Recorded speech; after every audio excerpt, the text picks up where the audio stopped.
Hello, I'm Sarah Joy, and welcome back to Sarah's Joyful Journey. Thank you to those of you who tuned in last week and watched my very first episode. So I'm excited to get back in front of the camera and just talk and share my heart and share what I've been doing and my struggles that I'm facing in an honest and real way. So this week has been a lot. Actually, the last couple weeks has been a lot. But I do want to talk about the positives. We're going to start there because even though my week was full of struggles, it was not a bad week. It was filled with challenges for sure, but I have overcome a lot of challenges, and life is never going to be an easy ride. There's always going to be struggles and challenges that we're going to have to face. So I want to talk about those as well. So we started off this week. We attempted to go for a bike ride on Tuesday. It did not go very well. We have decided that at this time and in our situation where we're at, that the biking issue is not for us. I had purchased a few months ago some cheap bikes on Amazon that folded because we live in an apartment and we don't have outdoor storage. And we have a Toyota Corolla, so we needed something that would work within that. So I was trying to stick within a budget and what we had room for and space for, and the bikes just weren't great. I never liked my bike. My bike had problem after problem after problem. So finally, after making it about half a mile, I decided that, and my bike not working to the point where I could not change gears, I was working extra hard. I decided I was done and walked back the half mile to the car. At one point, I did grab my husband's bike so that I could get back to the car a little bit faster because I had a little bit of an upset stomach from some medication, which I'll talk about later. And so I got on his bike, and when he got back to the car after walking my bike back, I was like, I don't understand why my bike is such a challenge and your bike is so easy. I can get on your bike and I can do what I need to do. So being totally frustrated, we left the bikes in the car for a couple of days after that. And we did decide that the bikes were not for us. So we did get rid of the bikes. Biking is something we both want to do at another stage in life when we have a little bit more space. So hopefully in the next couple of years we'll have that. But for now, we just need to stick in the confines of what we have. And we're still, even after 4 years, adjusting to a much smaller space. When we lived in North Carolina, we had 5 bedrooms, 3 baths, at 2,500 square foot and a half acre. Now we are in an 800 square foot, 2-bedroom, 2-bath apartment. It's very drastic. But, we're adjusting, and living in a smaller space is not necessarily a bad thing. It does prevent us from having too much stuff, although I have clearly crammed every available space practically in this apartment with furniture. And you can see my treadmill back there. That's one of the newest things that I've got. It took a lot of rearranging. It took getting rid of some stuff to actually get it in here, but it was ultimately a good choice. So we did get rid of the bikes, but after the half-mile bike fail, especially I, felt that I still wanted to be out of the house. I still wanted to get out and be in nature. Nature is a happy place for me. It's calming, it's relaxing, and I love being out there, especially if I can be out there and not necessarily around a whole lot of people. Because with my job, I'm constantly around people and I interact with hundreds to thousands of people a day. So being an introvert, it is a struggle. So when I can have those quiet moments where I can just calm my brain and reflect and just enjoy the sounds of nature, it's amazing. So we got in the car and we decided that we were going to drive over to Wekiwa Springs. Visiting the springs around Florida, especially in Central Florida, has been on my bucket list. So I was like, let's just go over there. I know it's summer and I know it's going to be busy in the main spring because people love to go there and swim. I said, but they do have hiking trails. I just kind of want to go and check it out. Let's see what it's like and see if this is something that we want to continue doing. So we did. It was busy. It took a while to get in. It probably took us about 30 minutes once we got to the actual park to get into where we could actually pay to go in and park the car. It was crowded, but I wouldn't say that it wasn't like a Disney park crowded. So it was a different crowded. So we walked around the spring and enjoyed looking at the spring. Lots of people were taking part in swimming, which I was tempted to do, but I didn't do because, like I said, we hadn't planned for that visit. So we walked around and then we hit the trails. It was on the trails where I really enjoyed it. It's just the terrain was different. You were walking either on sand. They had a nice boardwalk that was paved, and it was very jungle-like in there. I'll see if I can insert some pictures. I might show them at the end. I know my video editing skills are need some practice, so we'll get better as we go along. And then we were walking through sand and forest, and then we had some ground cover like grass. It was just beautiful. We saw a nice big tortoise, it was right in our path, so that was really fun to see. But like I said, we were unplanned, so we did not have water with us. I'm surprised we made it as far as we did. We did about a 4-mile hike, came back, and thankfully at Wakaira they have a little shop in there where we could stop and we could get some water. So we had access to it. We just didn't have it with us when we started hiking because we weren't sure how far we were going to go. So we just hiked and enjoyed hiking around the springs, and we love it. So one of the things that we're going to do probably in the next few months is we're going to buy a Florida State Park pass for our family so we can take advantage of this, especially as the off season and tourists starts leaving, so we can have more time in nature with less people around, because that's very restorative for me. Doesn't mean I won't go in the summer. We'll see. Adventures tend to be impromptu for us sometimes, and I love that aspect.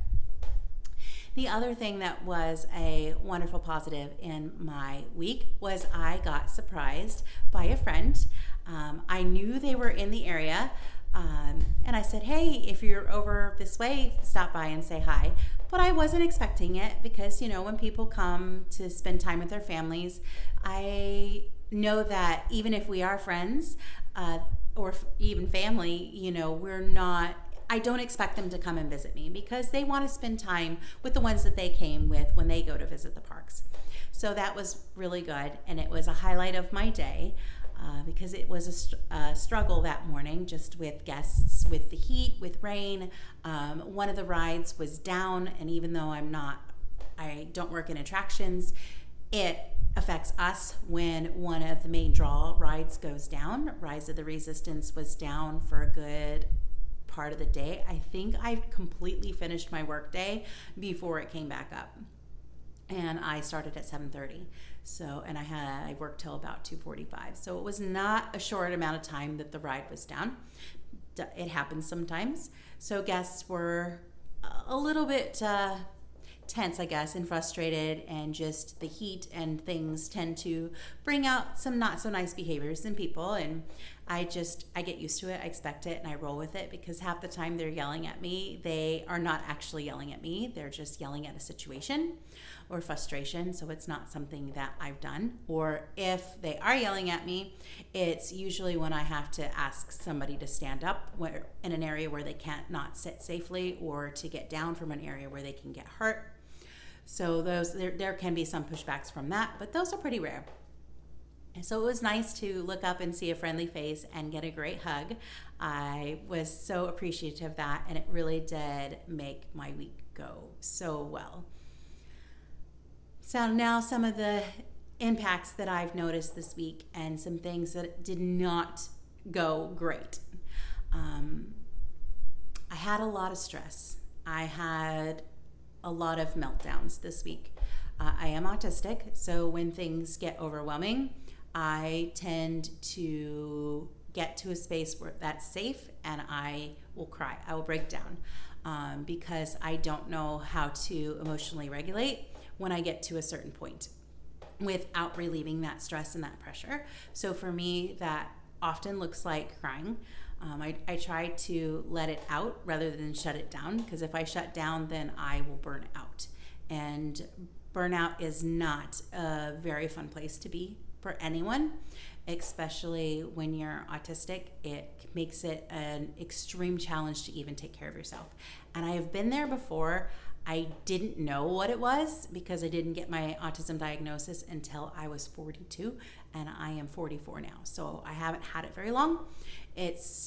I'm able to look back through the lens, knowing now what it was and what it was then, to say that that is something that I did struggle with in the past, and it's very difficult. So I do try to avoid that, but I also try to avoid do a little bit of shutting down to make sure that I'm in a safe place where I can let my emotions out without drawing too much attention to myself. So usually that's at the house, and unfortunately sometimes my family gets around, and they get it, like, because sometimes I yell first. I hate that aspect. I'll just, like, the frustrations, my voice gets loud, and I got overwhelmed with the amount of schoolwork that I had to do this week and just some of the other issues at work. So those were work things were adding to the stress, and school was the trigger that was often the release of me just crying in sheer frustration because I couldn't figure out how to move forward for a short amount of time. I have managed to get nearly everything done. Thankfully, I have been ahead on all my schoolwork until this week. I still have a paper to do. Thankfully, it's only 1 to 2 pages, and I now have a clear idea what that paper is going to look like, so I can now address it and turn it in on time. But to put it in perspective of what I actually had to accomplish for school this week, I did have 6 writing assignments. Each writing assignment has been 1 to 2 pages, and those are either discussion boards or replies to discussion boards with minimums and actual papers for class. At one point, I thought I was doing really well, but stress was still taking effect. I turned in an assignment that was wrong. The 2 assignments were named very similarly in the computer, and I went to upload them, and I uploaded the wrong assignment. Thankfully, that assignment wasn't due till today, and I uploaded it on, I want to say, Wednesday, and I found out that it was not the right assignment on Thursday. Thankfully, my professor sent me an email and just said, hey, I got the wrong assignment. She did grade the wrong assignment, so I was failing the class for about 48 hours, which did not help with everything else. But I was able to, as soon as I saw that, and I got myself to the point where I calmed down enough to be able to turn in the right assignment, because the assignment was done. I just clicked the wrong file, but I had to process and get over some of the stress of, like, I can't believe that I just did that. How could I have made that mistake? I am better than this. So I had to process that, and I had to process some of the feelings that came with that in order to get the assignment uploaded, which I did do. And I sent the professor a message saying, I'm sorry that I uploaded the wrong one, and I have now corrected that error and uploaded the right one. So I was thankful that I did still have the opportunity to upload the right assignment. It would have been a lot worse for me had I not. There would have been a lot more tears than there actually were. But I got 100 on that assignment, so that's good. So like I said, it's just been a lot of stress.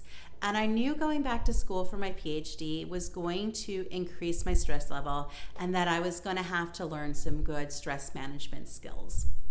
I clearly still need to learn those, and that's okay. I can't expect to learn those overnight. I need to be challenged, and I need to be aware of my surroundings and what's happening so that I can identify it, because as soon as you identify it, you can start coming up with a plan to try and change it.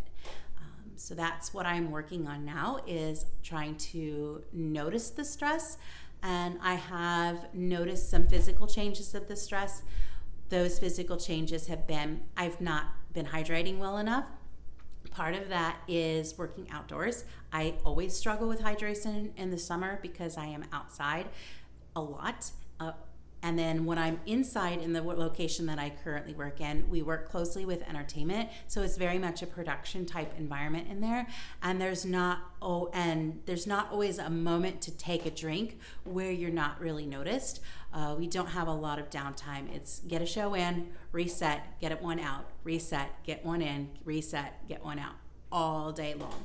And I could be inside the workshop for a few hours at a time. So even though I'm in the air conditioning, I don't always have the opportunity to drink the way that I want to. And little things have been happening with some work, things just out of our control. So I haven't had the opportunity, even when I was in, to remember to drink. My goal is to remember to take at least 2 to 3 sips every 20 minutes. And I missed those marks because we had other things going on that distracted me, that had to be dealt with, that were more pressing than remembering to take a drink of water. And plus, it's been hot outside, so I have struggled with my hydration. I've been a bit better the past couple of days because I've had to be more intentional with remembering to drink my water.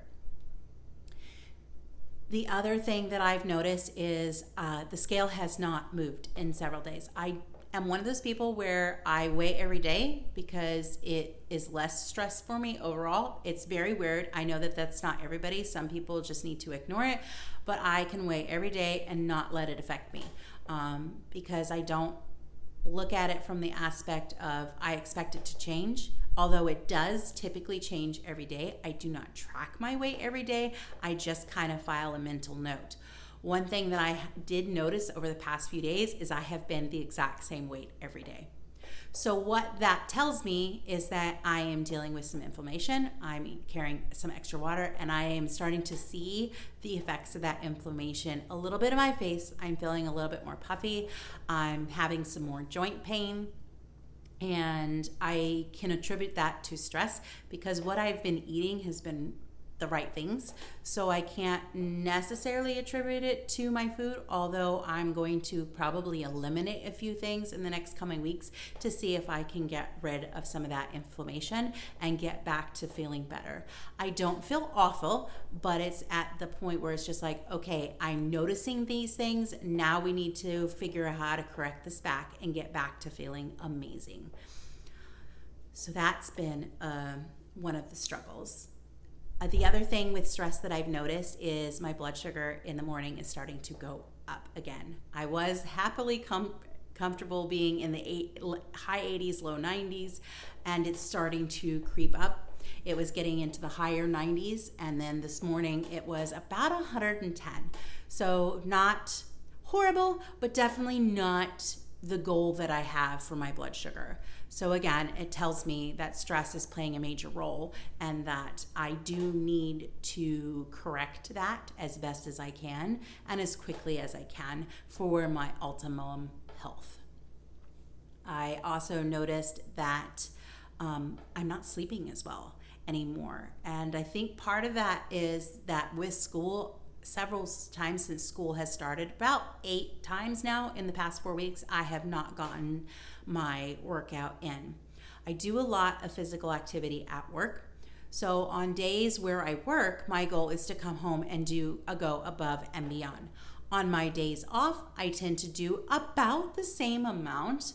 Sometimes it's a little less, but I make it a point where my goal on my days off is at least 30 minutes of movement. I tend to go 45, and if I have less things to do, I will go as long as an hour to an hour and a half, depending on where I am. If I'm walking out around the lake, I could probably walk for 2 hours and be just totally happy with that.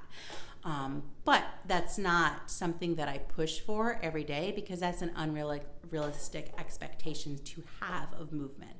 So I do set my movement goal as 30 minutes on days off. I am going to change my movement goal for school days. Instead of making a time goal, I'm going to make a distance goal, and I'm going to put the focus on running more. Just because I enjoy it, and I think that I can get some health benefits if I run a mile faster than if I can burn off more stress and also have more positive stress, because we do need positive stress in our lives. if I'm running. So my goal is going to be to start by running a mile to a mile and a half. I am working on increasing my speed. I did get my workout in today. I did run just a hair over a mile, and I ran it at about 4.5 miles an hour, which when I started a couple months ago, I was jogging at 3.8. So which I can comfortably walk at now. I know when I first started getting back into regular movement, I was comfortably walking about 3 miles an hour, and now I can comfortably walk at about 3.8. If I want to do a very brisk walk, I can sustain a 4-mile walk for quite some time. So I am making improvements. It's a slow progress, and I am okay with that. Slow means that for me, it means that it's sustainable, and sustainability is my goal. I want to maintain my health. I don't want to work so hard to get to an end goal and not be able to maintain that. So it's about changing habits and behaviors and making sure that everything is healthy as possible. But I am very thankful because I am in the healthiest position that I have been in more years than I can count. And that's not just my physical health, that's my mental health, my emotional health. Everything is moving in the right direction. And it's been a lot of tough work on myself and changing habits and behaviors to get here.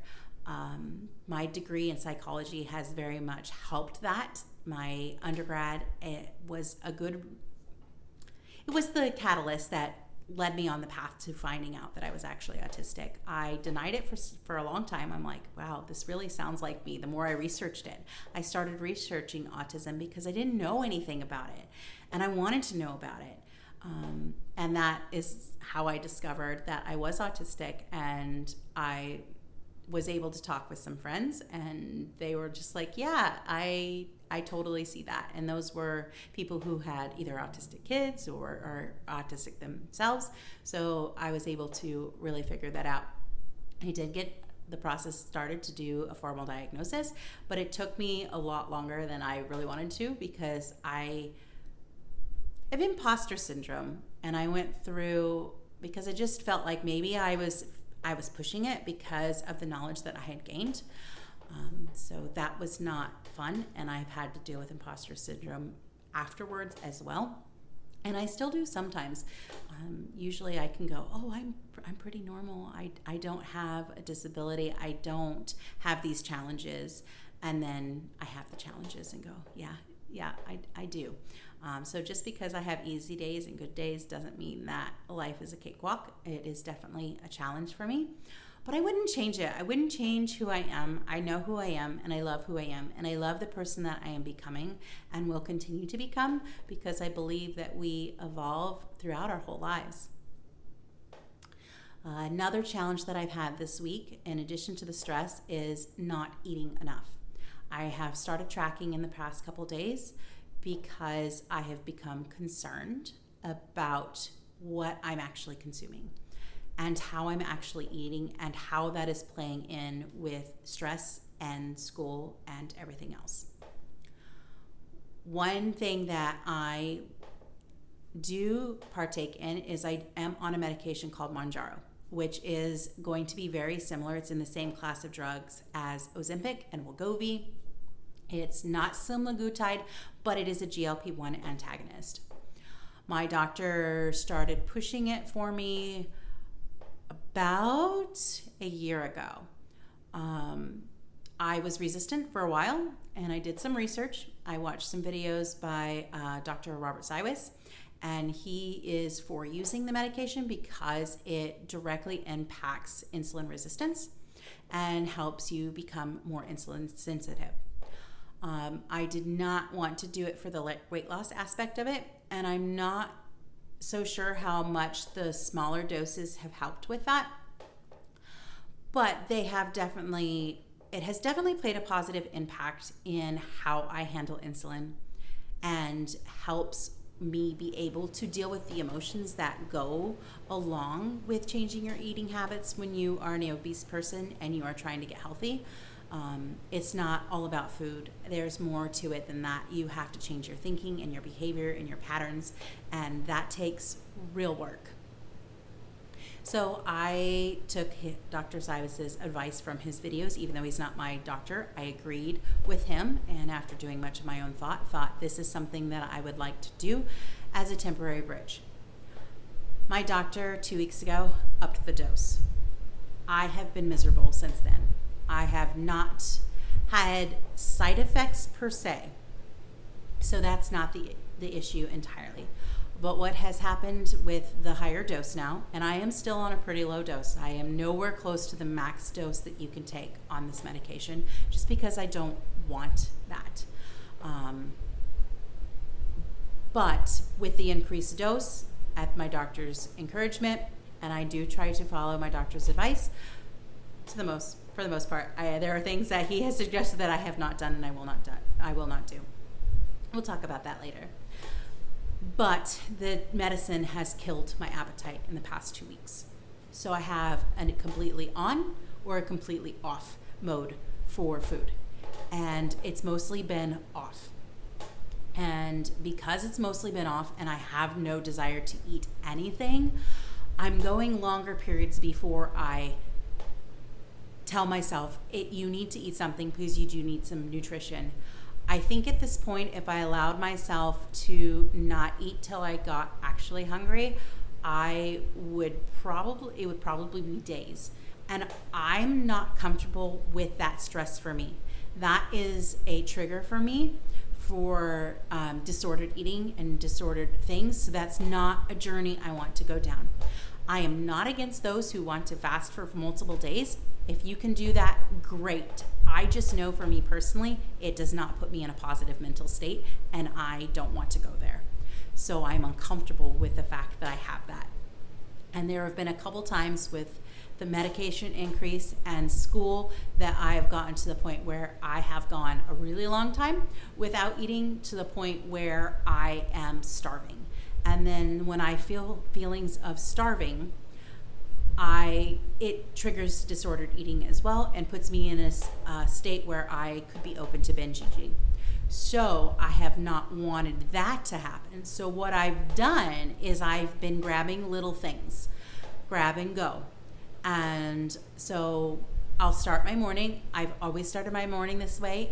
It's not going to change. I start with either a coffee, usually a cold brew, but only a couple times a week because too much coffee gives me heartburn and upsets my stomach, so I can't do too much coffee. So it's typically I have a glass of tea. I make a hot tea and I put some of my skinny syrup, flavored skinny syrups in it, and I put my keto brains, which I absolutely love, and some butter, about a tablespoon of butter, and that just sets my whole day. That just sets my whole tone for moving forward. It gives me time to enjoy that beverage, and the keto brains has made a positive impact for me, so it is something that I do strive for every day. That's how I start. But I've been noticing that before I would get hungry and want to eat around my second break at work, which is around 1:30, 2 o'clock. A lot of that can be eating to the clock, but generally I am usually about hungry during that time. Well, lately I haven't been, and I won't be hungry at 4, and I'll come home and I won't be hungry by 7, and there's been times where I will have not eaten, which is okay in the long scheme of things, but it's a stress of me not wanting, I should be hungry by now. It's been a long time since I've had my meal. Maybe my meal wasn't big enough, but like I said, it creates this pattern for me that makes me feel uncomfortable, and I don't want to get into a space where I have a lot of negative mental health issues. To me, that's not health. So what I've been doing is I have these Epic bars. My favorite is the venison one. It's got 2 carbs in it. It's got a decent amount of protein. It's venison, salt, pepper. I think there's onion and garlic powder, and it's super clean, so I love it. But I'll grab that, and I'll eat that at about 2:30 or 1:30 when it's my lunch. So it's just a little something to put in my stomach for hey, I've eaten something. I'll try to come home and I'll have dinner, and half the time I make what I would normally make for dinner, and I can't even eat a quarter of what I would normally eat. It has impacted my ability to get in enough nutrition when I actually need to eat. So I'm not okay with that aspect of the Mounjaro, and I have sent a message to my doctor seeing if we can get this if we can stop it. I don't know if it's a medication that I can just quit cold turkey. So for now, I'm going to stay on it until he works with me to get me off this medication or says I can actually stop. Because I want to be able to make sure I am actually getting enough nutrition and I can eat when I need to. I don't mind longer periods of not eating. I just don't want to get to the point where I don't want to eat at all and I can't consume nutrition. And I have a feeling that that's the direction the medication was pushing me in. I also saw something that was alarming. I don't know how true it is and haven't put too much time into researching it. I do want to research it because it is a cause for an alarm. I saw a video that came by that says a lot of people on Mounjaro and Ozempic are losing muscle faster than they're losing fat. So you're actually getting fatter, but you're reducing your weight. And one of the benefits of doing the program that I've been in with my doctor is that I have to go every 3 months and I have to repeat blood work, which I've loved because I've been able to track my progress for an entire year through blood work. And I've had to do in-body scans, which are similar to the DEXA. They're a little bit different. So I've been able to track all of that, and that I love having that information. But it has shown me in the past year, I've lost 6 pounds of muscle, and I'm not okay with that. So I think it's time that I end that bridge and I can continue moving forward. I don't know what it'll look like not taking it and how that's going to impact my life. I know it'll be an impact, but I also know that I'm in a place where I can mentally handle that. And I can move forward and I can keep my goals in focus and not let it derail me. So that's pretty much what I have done this week. And it's been a really great week, but not without its challenges. And that is okay. Some things that I'm going to work on in addition to making sure I'm getting in enough activity, because activity makes me feel better. It makes me feel less stress when I am physically active. So that is one target that I'm going to do to address the stress that is occurring. I'm going to continue working on my hydration and making sure that I meet my hydration, because if I am not hydrated, we have a problem. And it's not lack of electrolytes. My electrolytes are good. I am just not getting in enough water. So I know I'm probably retaining some extra water. The stress is also, again, like I said, playing into that inflammation that I'm experiencing. So I have some tenderness in my hands, which is uncomfortable. Not enough to like really worry about, but it's enough to, like I said, alert me that I need to change. I'm going to work on getting a little bit better sleep. And I know being more physically active is going to help with that too, because I'll be more tired. I will be burning more energy again, and I will want to sleep, and I'll sleep better. So I need to do that. I am a person who likes 8 to 9 hours of sleep. I do best on 9 hours of sleep. Unfortunately, with school and work, I cannot get 9 hours of sleep. I've been operating with about 7.5. A couple times it's been closer to 6 and 5. So I need to stop the 6 and 5s, and I need to get back closer to the 7.5, because that's a pretty decent amount of time. And then on my days off, I'm just going to have to do something where if I need a nap, take a nap, because even just a nap can help reduce stress. And I need to put more time into doing what I love. So that's not just like this video. I am an avid crafter. I love knitting. I love everything about fiber and fiber arts. I have collected several spinning wheels. I have a floor loom. I love everything about creating cloth from start to finish. And I have not really done that in the past month since I started school.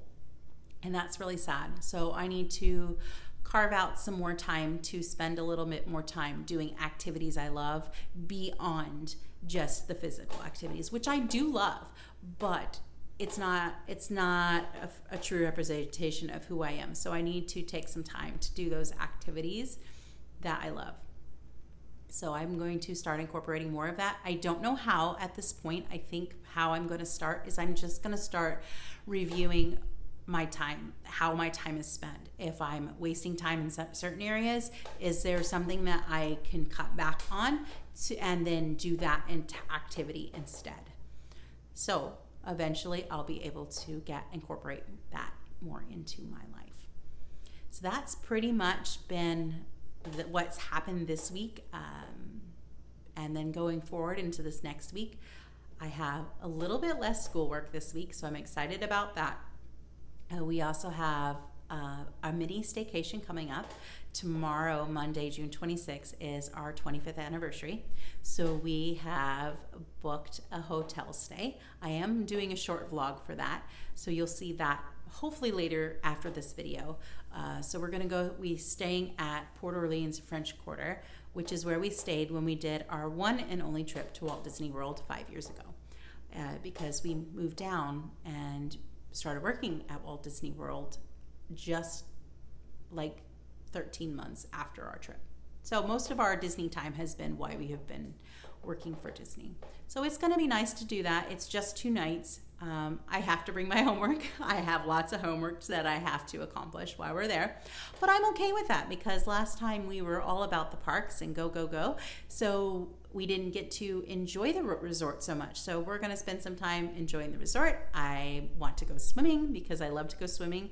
And despite the fact that I actually have a pool at my apartment complex, there's always kids in it. And I don't always want to go when there's a bunch of little kids in it, because I just want to get in and I want to enjoy the water and go swimming. So I know there's also going to be kids at the resort pool, but that's different because that's, you're on a vacation mode. You do adapt to those things. Your mindset tends to be a little bit different for that.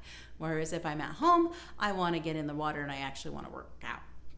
And I don't have access to that a lot. So anytime I can get in the water, I'm really happy, even if it is just hanging out with a bunch of kids, except at my apartment complex because I don't want that stress. So we're looking forward to that. We plan to walk around.